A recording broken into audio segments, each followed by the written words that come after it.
For over 1,000 years, one barrier stood between the chaotic outer world and the survival of an empire. The Theodosian Walls. They were a masterpiece of medieval engineering, triple-layered, 60 feet high, and absolutely invincible. Or so everyone believed.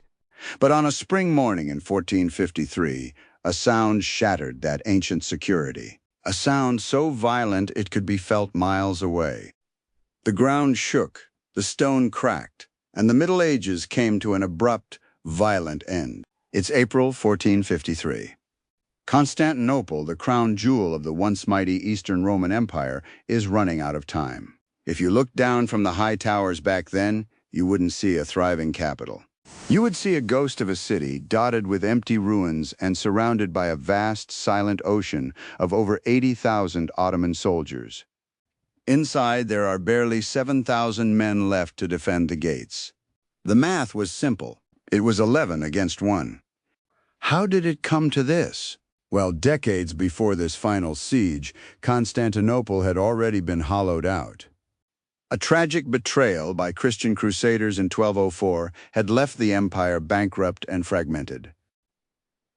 By 1453, the empire was basically just this single city, an isolated Christian island deep inside a rapidly expanding Islamic sea. The rising Ottoman Empire didn't just want the territory, they needed it. To control the trade, to secure their borders, and to fulfill a prophecy that had echoed for centuries.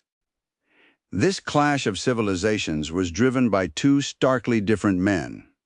On one side is Constantine the Uevan, the 49-year-old emperor. He has no money, no powerful allies in the West, and no illusions. He knows he is likely the last of his line. On the other side is Mehmed the Ekhide, the 21-year-old Ottoman Sultan. Young, brilliant, and ruthlessly ambitious, Mehmed has to prove himself to his generals.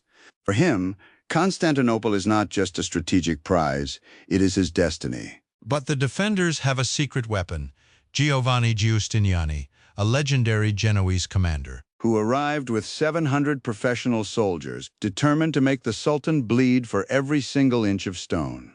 At first, Mehmed unleashed the ultimate weapon of the age, a colossal cannon designed by a Hungarian engineer named Orban. It fired stone balls weighing over 1,000 pounds, turning the ancient stone walls into rubble.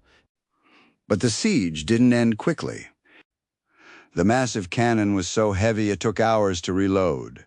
Every night while the Ottoman camp slept, the defenders scrambled into the dark, frantically building makeshift barricades out of earth, barrels, and timber inside the ruins. For weeks, the unstoppable force met the immovable object. Frustrated by his lack of progress, Mehmed made a move that defied all military logic. The Byzantine harbor was blocked by a massive floating iron chain, keeping the Ottoman fleet out of the Golden Horn. So Mehmed bypassed it.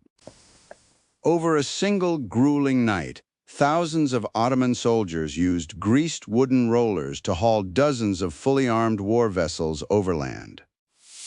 Up and over the steep hills, sliding them directly into the harbor behind the Byzantine defenses. Imagine waking up at dawn, looking out the window, and seeing an enemy fleet floating in your backyard. The psychological blow was devastating. The thin line of defenders now had to stretch even further. May 29th, 1453, the final assault.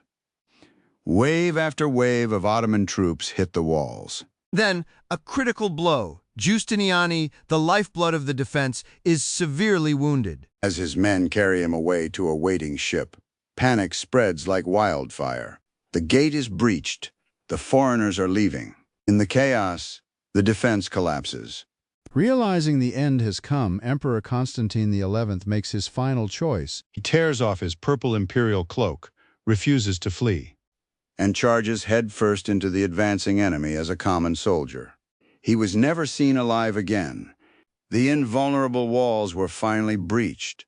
The great city of Constantine had fallen. Now, if you read some historical accounts, you'll hear a story about a small side gate called the Kirkaporta, which was supposedly left unlocked by a careless guard, allowing the Ottomans to slip inside.